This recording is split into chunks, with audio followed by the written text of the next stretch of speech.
జయ శ్రీమన్నారాయణ. ద్వాదశ రాశుల్లో ఒకటి మిథున రాశి. ఈ మిథున రాశి వారికి ఏదైనా పనులు అనుకున్నప్పుడు అవి ముందుకు వెళ్ళలేకపోవడం, అలానే మిథున రాశి వారి యొక్క స్వభావం కూడా మనం గ్రహించుకోవాలి. వీరు చాలా సెన్సిటివ్ తత్వంతోనూ, అందరిని ఆకట్టుకునేటువంటి తత్వంతోనూ, ఏదైనా సరే సాధించగలుగుతాం అనేటువంటి మొండి తత్వంతోనూ ఉండేటువంటి గాను, అందులోనూ ముఖ్యంగా ఈ యొక్క మిథున రాశి వారు ఇట్టే ఏ వ్యాపారంలోనైనా మంచి స్థానానికి సాధించుకునేలాగా ఉంటుంటారు. కాకపోతే వీరి మీద ప్రకృతి దోషాలు, నరదిష్టి, నరఘోష, శత్రు భయం కూడా ఎక్కువగానే ఉంటుంది. వీరికి ఏదైనా అనుకున్న కార్యక్రమాలు ముందుకెళ్ళకపోవడానికి కారణం ఒకటైతే, రెండోది గోచారం. పుట్టినటువంటి సమయానికి స్వస్థానంలో అంటే చంద్రుడు ఉండేటువంటి దగ్గర రవి కానీ శుక్రుడు కానీ ఉన్నారు అంటే ఖచ్చితంగా వీరికి కళత్ర దోషం అంటారు. దాని ద్వారా కూడా పెళ్లి అవ్వకపోవడం, పెళ్లి అయిన నిడకగలేకపోవడం ఉంటుంది. ఇకపోతే 4, 3 స్థానాల్లో కనుక శుక్రుడితో పాటు గురువు కానీ, శుక్రుడితో పాటు బుధుడు కానీ, శుక్రుడితో పాటు శని కానీ ఉన్నట్లయితే కనుక, ఏది గోచార ప్రకారంగా ఉన్నట్లయితే వారికి ఏ పని అనుకున్నా కూడా ముందుకు వెళ్ళకపోవడం, అంతా కూడా మోసం జరగడం, మోసపోవడం లాంటివి ఎక్కువ కనిపిస్తూ ఉంటాయి. కాబట్టి వీరికి ఇదే కాకుండా ఏదో రకమైనటువంటి పరిహారాలు, ఈ పరిహారాలు ఏంటంటే, పుట్టిన తర్వాత సహజంగా పనులు అవ్వట్లేదు అని చెప్పని ఎక్కడికైనా వెళ్ళినప్పుడు ఈ దానం చేయండి, ధర్మం చేయండి, యజ్ఞ యాగాలు, హోమాలు, జపాలు, తపాలు చేసుకోండి అని చెప్తారు. అలాంటి చేసినప్పటికీ కూడా కేవలం గుడ్డిలో మెల్లలాగా ఉపశమనం తప్పితే పూర్తి పరిహారం అయితే కాదు. ఇంకోటి ఉంది, ఎవరైనా వీరి మీద కన్నేసి హిప్నటిజం, బ్లాక్ మ్యాజిక్ లాంటివి చేయించి అష్టదిబ్బందులు చేసి వీరికి పనులు అవ్వకుండా చేయడం, ఇది కూడా జరిగితే కనుక ఖచ్చితంగా వాళ్ళు అనుకున్నటువంటి స్థానానికి వెళ్ళరు. జాతక పరిశీలనలో వీరు చాలా ఉన్నతమైనటువంటి శిఖరాలు అందుకుంటారు, విఐపీలు అవుతారు, బిజినెస్ మ్యాగ్నెట్ అవుతారు అని చెప్తూ ఉంటారు. కానీ వీరు అనుకున్నటువంటి స్థానానికి ముందుకు వెళ్ళరు. అది ఏమిటంటే, ఇక్కడ సరిగా అనుకున్నటువంటి దానికి దానం చేయకపోవడం, అనుకున్నటువంటి రీతిలో ఏది కూడా సరిగా చేయలేకపోవడం. కాబట్టి ఎక్కడైనా మీరు కళ్యాణాలు చేయించవచ్చు, హోమాలు చేయించవచ్చు, యజ్ఞయాగాలు చేయించవచ్చు, కానీ ఎన్నో పుణ్యక్షేత్రాలు చదివి ఉండొచ్చు. ఇక్కడ చిన్నపాటి పరిహారం ఒకసారి చేస్తే కొంతవరకు, కనీసము దశాబ్ద కాలం వరకు అయినా సరే మరొక పరిహారం చేయకుండా మనం ముందుకు వెళ్ళేలాగా ఉండాలి. అది ఏం చేయాలంటే కనుక, వెండి లేదా పంచలోహాలు ఉంటాయి, రాగి, ఇత్తడి, ఇనుము, గోల్డ్, వెండి, ఇలాగా ఈ పంచలోహాలు తీసుకొని బాబా గారి చెప్పులు, పాదుకలు, లేదా శ్రీరాముని యొక్క పాదుకలు, లేదా కృష్ణుని యొక్క పాదుకలు, ఇలాగ ఏదైనా సరే పాదుకలు అనేది చేయించాలి. ఈ పాదుకలు చేయించి ఏదైనా సరే ఇస్కాన్ ఆలయంలో కానీ, మీరు ఏ స్వామివారి పాదుకలు చేయించారో అక్కడ ఉండేటువంటి ఆలయంలో ఇవి కనుక సమర్పించుకుంటే కనుక ఖచ్చితంగా మీకు ఇది దశాబ్ద కాలానికి సంబంధించినటువంటి పరిహారం అని చెప్పవచ్చు. దీనితో ఉన్నటువంటి శిఖరానికి అందేలాగా, మీ మీద నరదిష్టి, నరఘోష లేకుండా ఎన్నో రకాలుగా ముందుకు వెళ్ళేలాగా, మీ మీద చెడు దృష్టి లేకుండా మీరు అనుకున్నటువంటి పనులు ముందుకు అడుగు వేసేలాగా ఉంటుంది. అలానే సాధించుకునేటప్పుడు మీరు ఈ పరిహారం చేసేటప్పుడు తీసుకోవాల్సినటువంటి నియమాలు: నాన్ వెజ్ తినకూడదు, శాకాహారంగా ఉండాలి, నేల పడక చేయాలి. అలానే ఇది సమర్పించేటప్పుడు స్వామివారికి ఇచ్చే 3 రోజుల ముందు నుంచి కూడా ఇలా చేసుకుంటూ ఉండాలి. స్త్రీ పురుషులు ఇరువురు కూడా నాన్ వెజ్ భుజించకుండా నేలపడక చేస్తూ బ్రహ్మచర్యం పాటించాలి.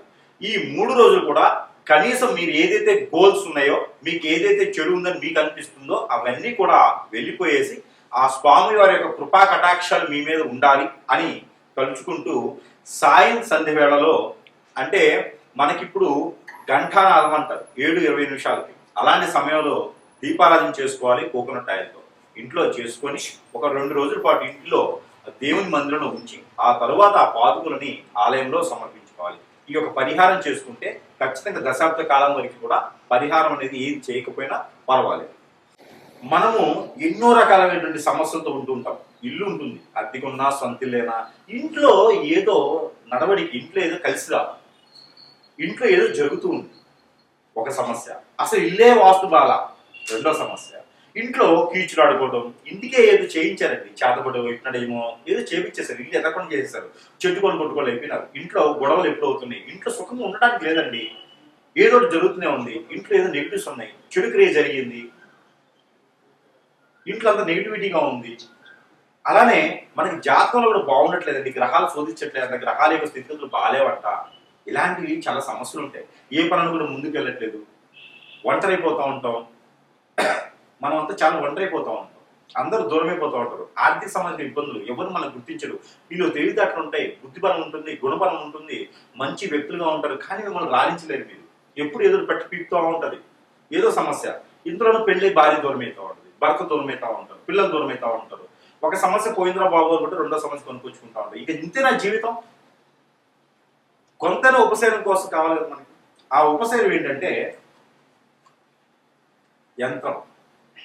ఈ యంత్రము లక్ష్మీ యంత్రం ఉంటుంది, ఇందులో కుబేర యంత్రం ఉంటుంది, ఇందులో వాస్తు యంత్రం ఉంటుంది. ఇలా 9 రకాల యంత్రాలు ఉంటాయి ఇందులో. ఈ యంత్రం కనుక మన ఇంట్లో పెట్టుకున్నట్టయితే కనుక ఏ వాళ్ళకైనా పెట్టుకోవచ్చు, దేవుని మందిరంలో పెట్టుకోవచ్చు, దక్షిణ వాళ్ళకి, తూర్పు వాళ్ళకి, పడమర వాళ్ళకి, ఉత్తర వాళ్ళకి, ఏ వాళ్ళకైనా పెట్టుకోవచ్చు, హాల్లో పెట్టుకోవచ్చు, బెడ్రూమ్లో పెట్టుకోవచ్చు, పూజా మందిరంలో పెట్టుకోవచ్చు, కిచెన్లో పెట్టుకోవచ్చు, ఎక్కడైనా పెట్టుకోవచ్చు, డైనింగ్ హాల్లో పెట్టుకోవచ్చు. ఇది ఒక యంత్రాన్ని ఇంటి లోపల పక్కన పెట్టుకోవాలి, వాళ్ళు తగిలించుకోవాలి. ఈ యొక్క యంత్రము చాలా వాల్యూబుల్. ఇందులో మనల్ని పూజించి మరీ ఇస్తున్నాం. ఇది మన ప్రేక్షకుల కోసము పూర్తిగా నా తరపు నుంచి ఉచితంగా ఇస్తున్నాను.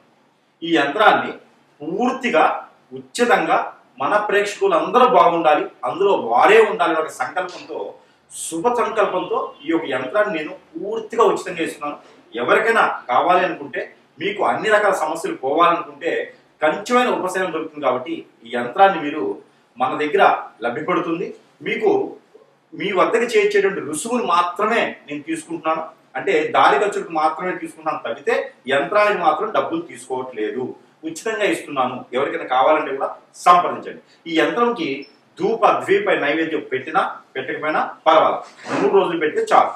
కాబట్టి ఈ యంత్రాన్ని ఎవరికైనా కావాలి అంటే కూడా ఫోన్ కాంటాక్ట్ ద్వారా యంత్రం పంపించడం జరుగుతుంది. కాబట్టి ఎవరికైనా కావాలంటే సంప్రదించండి. జై శ్రీమన్నారాయణ. ద్వాదశ రాశుల్లో ఒకటి మకర రాశి.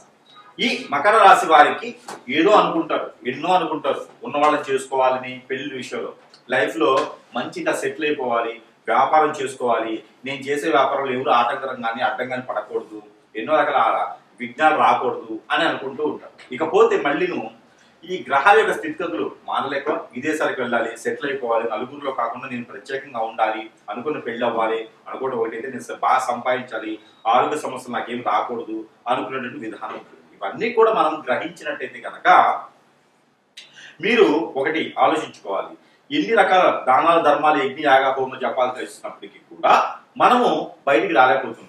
ఎక్కడేసి మమ్మల్ని అక్కడే ఉంటుంది, మురికి తాటిగా పెడుతుంది, ఇల్లు మార్చలేకపోతున్నాం, ఇల్లు కూడా మారలేకపోతున్నాము, ఆర్థికంగా ₹1,00,000 సంపాదించిన సరిపోవట్లేదు, అసలు జాబే లేదు, జాబ్లో గ్రోత్ లేదు, నాకన్నా వెనక వచ్చిన కోట్లు సంపాదిస్తున్నాను, నేనే అక్కడే ఉంటూ ఉన్నాను, అసలు ఏంటి నా పరిస్థితి, నా గ్రహాల స్థితిగతులు బాగాలేవా అంటే చెప్పలేము. గ్రహాల స్థితిగతులు బాగానే ఉంటాయి. ఆ గ్రహాలు సానుకూల పడేందుకు కూడా మీరు చేస్తుంటారు దానాలు ఎప్పుడో ఎక్కడో, కానీ అవి కూడా ఫలించట్లేదా? ₹1,00,000 ఖర్చు పెట్టి హోమం చేశారా, యజ్ఞం చేశారా, అవి కూడా పటామంచలు అయిపోతున్నాయా? ఏం ఉపయోగం ఉండట్లా. కాబట్టి మీరు ఏం చేయాలంటే పంచలోహాలు ఉంటాయి. పంచలోహాలు అంటే రాగి, వెండి, ఇత్తడి, ఇనుము, బంగారం, ఇలాగా పంచలోహాలు ఉంటాయి. ఈ పంచలోహాలతో చేసినటువంటి ఏదైనా విగ్రహారాధన, అంటే వినాయక స్వామి వారి యొక్క విగ్రహారాధన, అలానే కుమారస్వామి, సుబ్రహ్మణ్య స్వామి వారి యొక్క విగ్రహారాధన, ఏదైనా బొటనవేలు హైట్ లో ఉండేటువంటి పార్వతి అమ్మవారు కానీ, శివ భగవాను కానీ, ఏదైనా సరే పంచలోహాలతో చేయించినటువంటి విగ్రహం కావాలి. అది ప్రతినిత్యం కూడా ఇంట్లో పెట్టుకొని దానికి అభిషేకం చేసుకుంటూ ఉండాలి. అభిషేకం చేసుకొని గంధము బొట్టు పెట్టుకోండి, అలానే కుంకుమ బొట్టు పెట్టుకున్నట్లయితే కనుక ఈ యొక్క మకర రాశి వారికి అష్టైశ్వర్య ప్రాప్తి కలుగుతుంది. దానితో పాటు మీరు అనుకున్నటువంటి కార్యక్రమాలు ముందుకు వెళ్ళేలాగను, దానితో పాటు డబ్బు, ఆదాయ వనరులు వచ్చేలాగా కనపడుతుంది. కాబట్టి ఆ పరిహారం చేసుకోవాలి. మరొకటి, గురి గింజలు ఒక 5 తీసుకొని, ఏ కలర్లో ఉన్నటువంటి గురి గింజలైనా పర్వాలేదు, అవి 5 కూడా ఈ యొక్క విగ్రహం వద్ద పెట్టండి. అలానే తులసి ఆకు ఎప్పుడు కూడా విగ్రహం వద్ద పెట్టండి. అలానే మీకు ఈ రెండింటితో పాటు పసుపు కొమ్ములు, జాజికాయ అవి ఒక్కటే పెట్టండి. ఇలాచీలు 2 కూడా ఆ దేవుని ముందులో పెట్టేసి పూజించండి. ఈ పూజించడం ద్వారా మీకు అష్టైశ్వర్య ప్రాప్తి కలగడంతో కాకుండా మీకు మీద చేయించినటువంటి చెడు క్రియలన్నీ కూడా ఇలా పటాపంచలైపోతాయి. దీంతో పాటు ఎప్పుడైనా ఒకసారి శనగ గుగ్గిళ్ళు కానీ, బఠానీ గుగ్గిళ్ళు కానీ, పెసర గుగ్గిళ్ళు కానీ ఇవన్నీ కూడా మీరు పల్లీలైనా సరే ఉడకబెట్టేసి ఏదైనా విష్ణు ఆలయంలో కనుక మీరు సమర్పించుకోవాలి నైవేద్యంగా. ఆ నైవేద్యాన్ని ఎంతో మంది ప్రసాద రూపంగా సమర్పించుకోవచ్చు. ఈ యొక్క పరిహారం మీకు దశాబ్ద కాలం ఉంటుంది కాబట్టి ఇలాంటి చిన్న చిన్న పరిహారాలు చేసుకుని అదృష్టవంతులు అవ్వచ్చు. అలానే మీ మీద ఏదన్నా చెడు క్రియ జరిగిందా, హిప్నాటిజం, బ్లాక్ మ్యాజిక్, వశీకరణ, భాగమతి, భానుమతి, యక్షిని, ధూమవతి, రూపవతి ఇలాంటివి కాకుండా స్పిరిట్ లాంటి ముందు పెట్టడం జరిగి వాటి వల్ల మీరు ఏం చేసినా ముందుకెళ్ళలేకుండా ఇబ్బంది పడుతూ ఉన్నారా? అయితే మీరు చిన్న పరిహారం ఏంటంటే, రేవి పండు ఆకులు ఉంటాయి. రేవి చెట్టు ఉంటుంది కదా, దాని పళ్ళు రేకు చెట్టు యొక్క ఆకులు ఉంటాయి. అవి ఒక 21 ఆకు తీసుకొని నానబెట్టి అంటే నీళ్ళలో బాగా ఉడికించి ఆ నీళ్లతో స్నానం చేయండి. మీకు అష్టైశ్వర్య ప్రాప్తి కలగడం ఒకటే కాదు, మీ మీద ఆ దేవుని యొక్క కృపా కటాక్షాలు ఉంటాయి. అలానే మీ మీద జరిగిన చెడు క్రియలు, నరదిష్టి, నరఘోష, శత్రుపేట, పితృదోషాలు, అనేక రకమైన దోషాలు కూడా ఇలా చిటికలో పటాపంచలైపోతుంది. కాబట్టి ఒక చిన్న పరిహారం చేసుకొని అదృష్టవంతులు అవ్వచ్చు.